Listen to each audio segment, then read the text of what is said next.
Selamat siang pemirsa channel Syamhudi Consulting. Masih bersama saya Agustina Rahmawati. Siang ini kita sowan ke namanya Pak Budi Santoso SSTP MSI. Beliau adalah Kepala DPTM PTSP Dinas Penanaman Modal dan Pelayanan Satu Pintu. Ya, terus Bu, 100. Monggo Pak perkenalan rumiyin supaya warga Jogja bisa mengenal Bapak dan dinasnya. Oke. Jadi matur suwun Bu Agustin atau disebut Wati? apa? Wati ya, panggilannya Wati ya. Iya. Oke, nama panggungnya Wati ya. Iya. Mbak Wati, saya Budi Santosa tadi sudah disebutkan. Nah, kebetulan kami diamanai untuk menjadi kepala dinas di DPM PTSP Kota Yogyakarta. Dan DPM PTSP ini memang ada dua hal yang kita urusi ini Bu. Yang pertama penanaman modal atau investasi itu sendiri, kemudian yang kedua tentang pelayanan terpadu satu pintu. Kalau mendengar pelayanan terpadu satu pintu itu kan semacam sesuatu yang disatukan gitu ya. Tapi kalau bahasa Jawa terpadu itu malah congkrah ya kan, padu ya. Tapi ini padu maksudnya. Nah, kami di Kota Yogyakarta ini dalam rangka terpadu satu pintu satu atap ini kita sudah menginisiasi yang namanya mall pelayanan publik. Nah, karena kita menggunakan kata-kata mall itu tentu bagaimana orang yang datang itu diharapkan senang, puas, dan terbahagiakan. Nah, kan kalau masyarakat semua pergi ke mall itu kan harusnya bahagia lihat beberapa dan sebagainya gitu. Iya, ngalahin hotel ini Pak. Ya, gitu. Nah, kenapa pelayanan publik harus dimolkan? Gitu memang era sekarang kita, pemerintah ini memang harus berusaha terus memenuhi ekspektasi. Ya kala itu di era-era yang terdahulu mendengar pelayanan publik itu ke masyarakat sudah pikirannya kalau di dalam film itu ada maktung gitu mesti sulit. Tung kedua mereka berbelit-belit. Tung ketiga lama. Tung keempat mungkin mahal bayar dan sebagainya gitu. Nah ini kita sebenarnya ingin merubah. Perubahan itu kita ejawantahkan, kita aktualisasikan yang namanya mall pelayanan publik tadi. Nah alhamdulillah ini mall pelayanan publik sudah berusia yang ketiga tahun ini, Mbak Wati. Nah harapannya di tahun ketiga. Nah betul, balita ya. Balita itu kan lagi lucu-lucunya, lagi nyenengke lah gitu. Karena dulu dari bayi mau ke apa namanya ke anak-anak. Ini kan baru bisa ngomong, baru bisa cerita dan lain sebagainya. Nah tapi harapannya mall pelayanan publik walaupun masih batita ini ya sedikit banyak sudah membantu masyarakat kota untuk mencari pelayanan publik yang ada di Kota Yogyakarta. Gitu Mbak Wati ceritanya. Terus saya kepengen pertanyaan. Kalau yang bagi yang baru mau membuka usaha bagaimana caranya? Terus kalau yang sudah membuka usaha apa kewajibannya? Apa hak-haknya? Lalu kalau ada kesulitan harus kemana untuk berkonsultasi? Jadi karena ini consulting gitu ya, penting ini perlu kita sampaikan. Jadi bahwa di mall pelayanan publik ini kita ada yang namanya konsultasi terkait dengan perizinan dan investasi. Nah ini menjadi penting. Ini lengkap tadi Mbak Wati sudah sampaikan. Karena memang di frase yang pertama investasi tadi, ini kita adalah satu menumbuhkan investasi, memudahkan, kemudian membuat nyaman lah, gitu. Jadi karena itu semua saling berhubungan. Pemerintah kota harapannya ketika investasi nyaman, aman, itu kan tumbuh perekonomiannya. Nah, ini bagi masyarakat semua ketika ingin usaha baru, ini tentu harus disertai dengan regulasi perizinannya. Nah, kalau dulu sebelum usaha itu kan harus memenuhi persyaratan dan sebagainya gitu ya. Dan akhirnya keluarlah ada SIUP, ada izin usaha atau izin gangguan gitu ya. Nah, dulu dari frasanya aja sudah tidak mendukung banget, masa izin gangguan. Izin gangguan. Lah emangnya usaha ganggu kan gitu. Nah, ini sekarang sudah eranya lain. Sekarang ketika akan usaha baru nanti akan mendapatkan nomor induk berusaha. Iya. Nah, dan lebih dimudahkan lagi karena kita sudah punya aplikasi. Yang ini masyarakat bisa ngulik di aplikasi OSS itu dengan persyaratan yang dimudahkan. Dimudahkan artinya apa ini Bu Ati? Masyarakat nanti ketika berusaha akan ada beberapa kategori. Dari resikonya itu ada rendah, menengah, dan tinggi. Dari usahanya ada yang kecil, menengah, besar. Oke. Kemudian dua itu ya. Nah, kalau yang dia resikonya itu rendah, itu akan terbit otomatis. Nah, sekarang ini dimudahkan itu. Jadi tidak perlu yang lain, apalagi di kota untuk kawasan usaha itu sudah hampirlah di semua lini di lingkungan kota Yogyakarta diperkenankan. Sehingga akan langsung otomatis. Nah, dengan sudah terbit otomatis akan dimudahkan, ini sudah bisa memulai usaha. Nah, tetapi bagi risiko yang menengah itu ada beberapa persyaratan yang harus dipenuhi.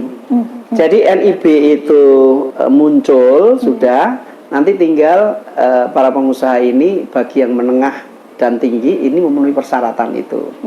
Nah, persyaratan itu ada yang lingkungan dan lain sebagainya. Nanti sesuai dengan KBLI-nya, jadi kelompok usaha yang ada di sana. Kita udah mengidentifikasi hampir ribuan lah KBLI itu. Nah, kemudian setelah masyarakat ini mendapatkan izin itu kan berusaha ini Bu. Nah, kemudian kita coba dampingi terkait dengan pengawasannya. Nah, pengawasannya pun juga tidak dilakukan tiap hari, artinya pengawasan ini secara regulatif kita datangi persyaratan yang dulu harus dipenuhi sudah atau belum. Kalau sudah alhamdulillah kita tinggal lebih banyak memberikan supporting, kalau belum nanti kita bantu. Nah, dibantu persyaratannya kurangnya apa, ada kendala apa dan lain sebagainya. Nah, itu kita monitoring secara bertahap. Itu pun kita lakukan oleh semua OPD yang terlibat. OPD itu unit lah ya, kalau dulu kan nanti itu monitoringnya itu kan parsial. Nanti dari lingkungan sendiri, dari tata ruang sendiri. Kalau yang berhubungan dengan usaha harus ada izin atau kesehatan itu sendiri. Nah, ini secara serentak. Sekarang di satu pintu ini satu pintu tadi. Jadi kita datang di sana, ini semua teman-teman OPD kumpul di situ. Nah, sudah nanti ada apa, kurang apa dan lain sebagainya. Gitu. Nah, kemudian untuk kan setiap usaha harus ada report atau laporan ya, yang nanti digunakan untuk berbagai hal di pemerintah. Itu pun juga kita bantu terkait dengan pendampingan LKPM. Tapi LKPM itu kan diwajibkan untuk usaha besar. LKPM ini kan apa Pak? Laporan kegiatan penanaman modal. Jadi yang kategori tertentu. Apa itu? Yang bersangkutan harus melaporkan investasinya. Tiap tahun atau tiap semester. Ada juga yang tiap triwulan. Yang dimaksud investasi menikah apa itu Pak? Satu, bisa penambahan modal di sana. Bagi yang baru ini melaporkan modal awalnya. Bagi yang nanti sudah lama, ada nggak sih penambahan investasi? Misalnya kalau hotel, nambah kamarnya ada nggak? Gitu. Atau nanti nambah fasilitasnya. Ternyata sekarang dulu nggak ada kolam renang, sekarang ada kolam renang. Nah, itu juga termasuk penambahan modal di sana. Iya. Kemudian operasionalisasinya nanti berikut ya. Operasionalisasinya. Iya. Itu barangkali di sana ada penambahan fasilitas. Iya. Berarti kan menumbuhkan investasi yang baru. Iya. Nah, itu semuanya juga sudah dikomputerize. Nanti Iya. teman-teman siap membantu di mall pelayanan publik ini. Iya. Nah, di mall pelayanan publik ini juga sudah ada tadi klinik perizinan investasi. Iya. Fungsinya untuk itu, teman-teman bidang usaha yang masih kesulitan, Iya. ini silakan datang langsung di mall pelayanan publik, Iya. atau bisa melalui kanal kami atau aplikasi kami yaitu Clipper Invest melalui GSS. Nah, di sana akan dijawab oleh semua OPD atau divisi tadi itu. Jadi ya harapannya kita bisa menyatu jawaban itu. Masyarakat sudah tidak bingung lagi. Gitu untuk teman-teman usaha investasi. Jadi kami di sini siap membantu. Nah, kami pun nanti ada yang unik, Mbak Wati. Jadi kan kita punya kalau diibaratkan di bidang layanan kesehatan, Clipper Invest tadi itu kan polikliniknya, layanernya di depan, konsultatif fronternya. Tetapi ketika teman-teman usaha atau siapapun masih kurang puas dan nampaknya ini harus ada koordinasi lagi nih, mungkin lebih ahlinya. Nah, kita juga ada intensive care unit perizinan dan investasi. Wow. Nah, di situ nanti kita datangkan tuh. Yang kalau di frontliner kan bukan kita mengecilkan, tetapi kan itu di front. Kalau situ sudah oke, ya sudah. Tapi kalau masih memerlukan kan biasanya teman-teman tadi ya yang usaha itu kan kadang multi multi masalah gitu ya. Baik lingkungannya, sosialnya. Nah, ini boleh dikonsultasikan ke kami. Nanti akan kita undang tuh beberapa OPD atau yang berkepentingan ke sini untuk berembuk lagi. Nah, itu nanti kalau sifatnya individual di ICU tadi, kalau sifatnya itu banyak orang, itu nanti di rakon-takon namanya, rapat koordinasi teknis konsultasi. Nah, di situ nanti kita undang, kita rembuk bersama, regulasinya seperti ini, existingnya seperti ini, nanti kita kadoke. Nah, ini adalah untuk mencari solusi yang tadi kita sebutkan. Itu Mbak Wati. Terus ini ada pertanyaan ini Pak. Iya. Bagaimana cara menuliskan modalnya, besaran modalnya? Apakah hanya untuk yang modal operasional saja atau status tanah dan bangunan itu bagaimana? Apakah ikut dihitung sebagai modal atau bagaimana? Oh ya, jadi nanti di LKPM memang itu kan sudah berbasis aplikasi. Ya. Nah, di sana nanti ada beberapa pertanyaan, ada yang memang modal awal ataupun modal operasional, itu sudah terstandar. Jadi nanti teman-teman semuanya kalau pengen lebih detail itu memang nanti buka OSS, nanti ada LKPM. Tapi tentu tidak semua usaha yang wajib ya. Sehingga kalau dia kategori kecil barangkali ya tidak perlu menulis laporan itu cukup NIB tadi. Kan ketika mendaftar itu sudah ada ya aplikasi untuk menulis modal awal sekian. Nampaknya memang tetap dituliskan itu modal awal itu ketika untuk mencari NIB, tanah, bangunan dan lain sebagainya itu tetap ditulis. Oke. Teman-teman pengen tahu ini Pak. Yang investasi seperti apa sih yang diharapkan oleh pemerintah, oleh DPM PTSP ini? Investor seperti apa yang disukai? Bidang seperti apa yang diundang untuk masuk, begitu kira-kira? Oh ya, jadi memang karakteristik kota Yogyakarta ini kan dengan keluasan yang hanya kecil, tidak begitu besar. Kemudian kita ini kan punya kalau ibaratnya sifat DNA-nya itu kan DNA pariwisata dan pendidikan. Nah, sehingga dua tumpuan ini yang memang diminati dan sekaligus kita dorong. Nah, nanti hadoknya di situ.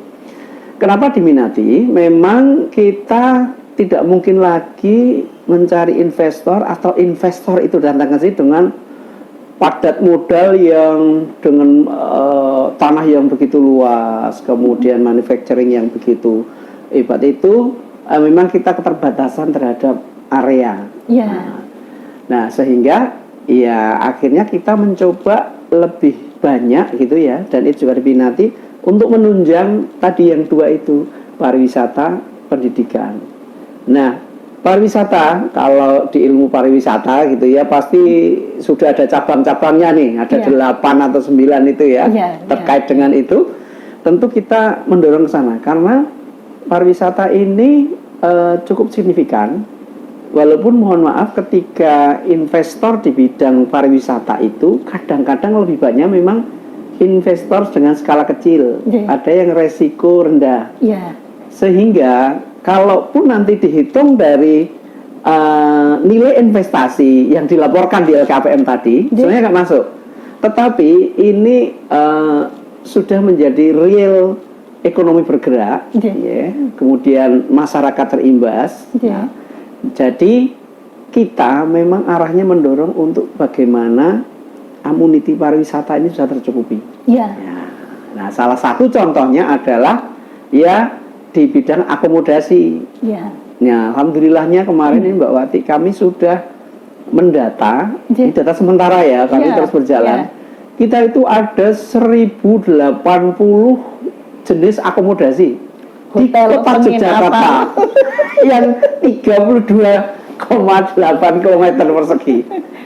Artinya ini kan cukup tinggi ya nanti. Walaupun saya yakin itu sudah segmentasi masing-masing, ya kan? Kalau jangan kan bergerak di bidang non bintang itu ya, dengan bukunya saya kemarin sudah mendengar itu luar biasa. Artinya apa? Ya ayo segmentasi itu benar-benar kita jaga agar apa? Ya segmennya bintang ya bintang, non bintang ya bintang gitu. Artinya ya tidak haruslah menuju ke sana, walaupun niat mengusahakan mesti yang lebih tinggi lagi gitu. Nah, dari 1080 ini ternyata juga segmentasinya cukup variatif. Kalau dilihat dari lokasi, ini memang yang terbanyak dari ring 1. Ring 1 itu yang Malioboro, kanan kiri dan sebagainya. Itu hampir 60% sendiri, ada 70% malahan di situ. Nah, kemudian baru di ring selanjutnya. Nah, kemudian ternyata antara bintang dan non bintang juga lebih banyak non bintang. Ya. Dan dari hasil identifikasi teman-teman sajalah, itu era sekarang juga wisatawan di Jogja ya lebih juga banyak yang non bintang sebenarnya minatnya gitu ya, karena terkait dengan budgetnya atau mungkin juga simplinya. Kan kadang wisata juga tidak harus yang yang berbintang, kecuali dengan segmen yang lain yang segmen itu gitu ya. Nah, ini cukup variatif. Nah, kita mencoba investasi itu dari akomodasi it's tetapi bagaimana menggerakkan agar mereka datang ke Jogja, ini cukup menjadi challenge ini bagi kita yang di pemerintah kota maupun masyarakat itu sendiri. Nah, untuk menumbuhkan itu, kalau kota Jogja itu kan destinasinya nampaknya ya itu. Nah, paling kalau kita tumbuhkan lagi, paling nanti berbasis kampung atau berbasis budaya. Nah, ini kita mencoba nanti Mbak Wati event. Nah, kalender event yang di kota Yogyakarta ini luar biasa. Walaupun mohon maaf, venue kita itu kan terbatas sekali, tapi tidak jadi masalah sebenarnya. event tetap kita balut itu kota Jogja. Nah otomatis kan nanti mereka tetap ya di lingkungan kota. Nah ini kemarin kita juga pemerintah kota sudah mulai mendekati terkait dengan pelaku-pelaku event itu, bagaimana ini tetap terus tumbuh dan berkembang. Karena sebenarnya event itu cukup potensial di kota Jogja atau di DIY gitu ya. Kita itu kan untuk pengikut event sebenarnya sudah ada. Contoh di DIY mahasiswa baru tiap tahun itu kan hampir ratusan ribu yang datang di sini. Nah dia itu sebenarnya pangsa yang luar biasa. Wisatawan terlama yang tinggal di Yogyakarta kan minimal 4 tahun kalau S1 ya. Dan mahasiswa nggak mungkin nggak backpack. Cuma nggak mungkin nginepnya di hotel. Nah itu. Tapi yang kita ambil adalah dia itu kan punya follower, punya teman, punya apapun yang dia bisa ceritakan.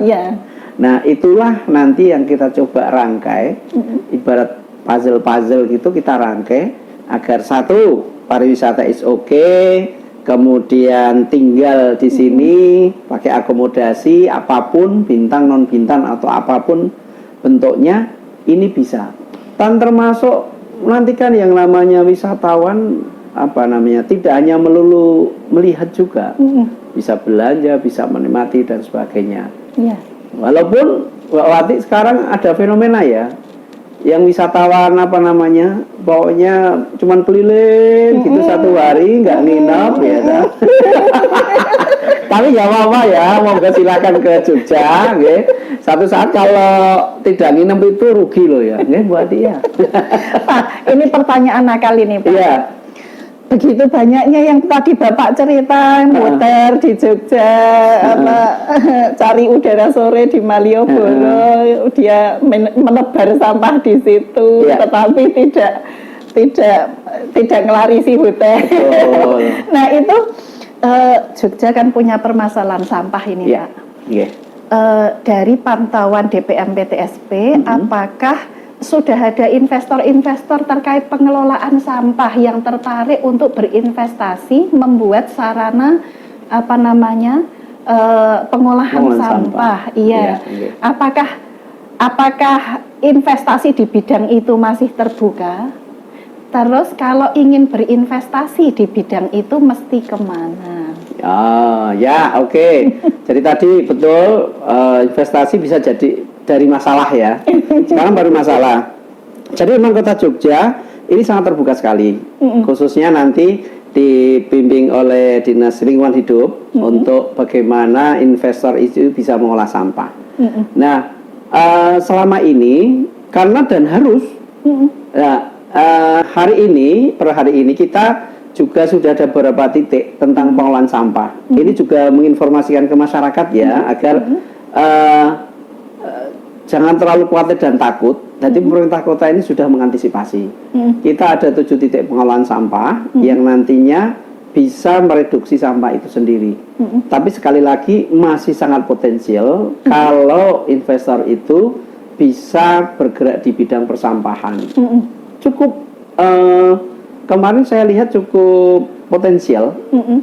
Contoh di beberapa tempat itu walaupun tempatnya bukan di kota Jogja, tetapi dia bisa ambil di kota Jogja, kemudian diolah di tempatnya mereka, itu nggak masalah. Karena memang saat ini kita sedang bergerak dalam bidang itu. Nah bahkan ini saat ini Pak Wali Kota terus menggerakkan bagaimana kebersihan itu, sampah dan sebagainya. Ini dengan cara Mas Jos, masyarakat Jogja olah sampah.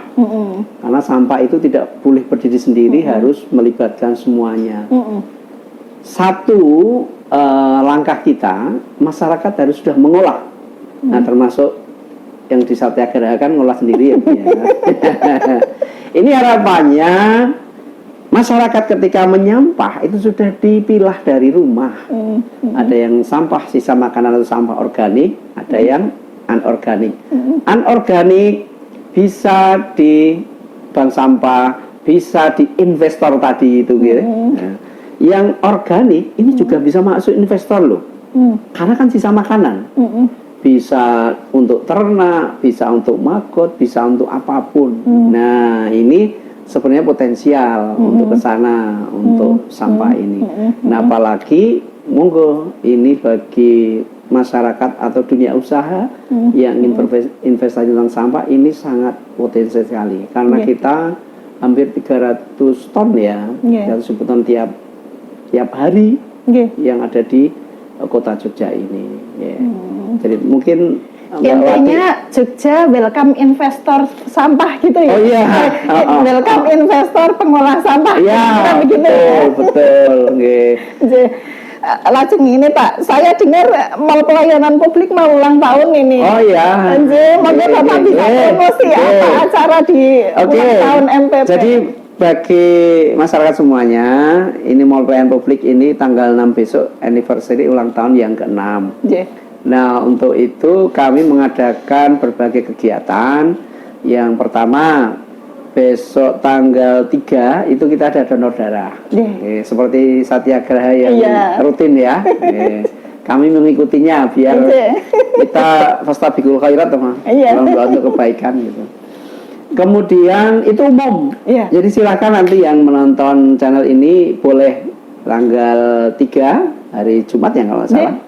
Itu bisa langsung datang di Mall Pelayanan Publik di Komplek Balai Kota. Kalau cocok, kalau sehat langsung bisa mendonorkan darahnya.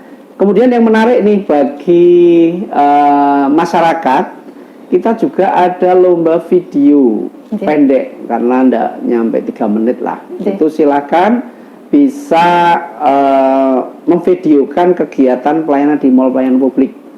Nah, ini nanti kita close tanggal 29, tapi sekarang kita siaran tanggal berapa ya? 26 ya? Tinggal 3 hari lagi lah ya. Tapi kalau nanti ditayangkan tanggal 29 ya nggak apa-apa. Kan cepet sekarang nih. Ambil shot jadi konten sudah. Dan hadiahnya lumayan, total 10 juta, Mbak. Wow. Ayo para pembuat video, ayo. Mas Rauf ikut ini. Ikut.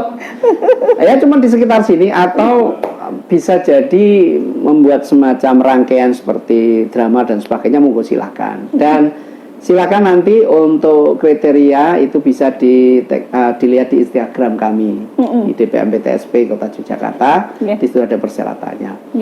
Dan kemudian juga dalam momentum hari ulang tahun ini kita ada momentum yang menarik bahwa Mall Pelayanan Publik ini kan dengan 130 layanan. Kami mencoba mengakselerasi itu ya untuk mulai tanggal 6 untuk perizinan reklame ini akan kita usahakan atau kita mulai cukup 1 hari jadi. Walaupun SOP-nya sebenarnya 4 hari. Tapi kalau kita padatkan, pokoknya daftar sekarang, keluar sekarang. Satu lagi adalah untuk izin magang, izin praktek kerja lapangan teman-teman mahasiswa itu juga 1 hari. Nah, di momentum ulang tahun yang ketiga ini kita mencoba memampatkan 1 hari khusus 2 layanan itu kita layani, jadi tidak perlu berhari-hari. Ya, itu Pak. Ini saya ada titipan pertanyaan ini Pak. Titipan pertanyaannya begini. Kalau usaha itu sudah usahanya masih sama, tetapi mau ganti pemilik, mau ganti nama, itu dilalah ada keterputusan sehingga izin-izinnya itu digoleki ra ketemu. Seperti itu, solusinya bagaimana Pak? Oh ya, nanti ketika nomor induk berusaha atau izin nggak ketemu, silakan datang ke kami. Kami ada layanan Kopi Jos. Kopi Jos itu konsultasi informasi Jogja OSS tadi. Nanti akan kita bantu. Kita akan temukan di situ. Silakan. Atau WA di layanan kami yang di web itu boleh. Disebut saja nomornya kalau apa? Itu melalui aplikasi JSS. Ya, boleh nanti di sana. Nah, untuk itu monggo warga Jogja segera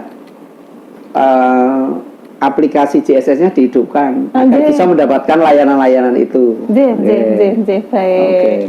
Oke, Bapak sebagai penutup, ini karena saya penulis buku ini, Pak, Best Practice Management Hotel non bintang.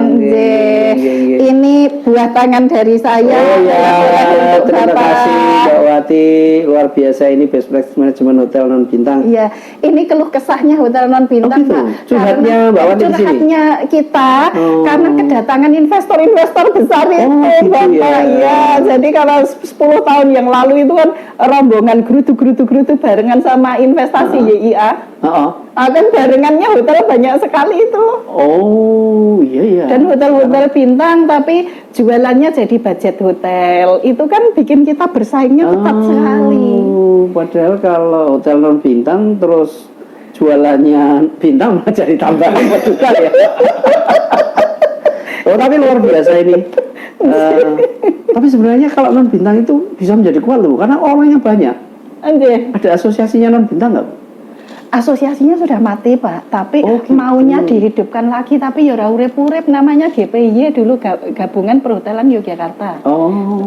Kalau saya nggak tahu resminya masih hidup atau saya nggak tahu ya, Pak. Tapi saya keliru bicara. Iya. Tapi luar biasa, bisa untuk belajar, bisa untuk mendengarkan curhat, Iya. bisa untuk manajemen bagi. Dan teorinya juga komplit. Dan ini berlaku juga untuk UMKM. Jadi karena case-nya itu kan non bintang harus bersaing dengan bintang yang kekuatannya jauh. Jadi ibaratnya Elias Pikal harus di atas panggung dengan Mike Tyson. Iya, ekuivalen juga UMKM dengan yang besar ya. Betul, sehingga teori-teorinya semua sudah masuk. Monggo silahkan dibaca, dipraktekkan. Semoga kita semua menjadi pemenang dari persaingan. Ya. Everybody happy. Iya. Bintang maupun non bintang. Baik, Bapak. Bu. Mungkin terakhir kali, Bapak, 3 kata untuk pelayanan publik. Oke. 3 kata untuk pelayanan publik. Kami sebenarnya punya jargon. Iya. Karena pelayanan publik itu kan terkait dengan integritas ya. Ini kita sedang membangun zona integritas agar kita wilayah bebas korupsi atau WBK. Oke. Jadi di kita itu 3 kata nih, tapi nanti kata ikutannya ada. Iya, boleh. Korupsi, kolusi, gratifikasi, sorry. Benar sekali. Terima kasih, Bapak. Demikian pemirsa podcast kita hari ini. Sampai ketemu lagi lain waktu. Cai. Ya, terima kasih Bu. Gitu. Iya. Gitu.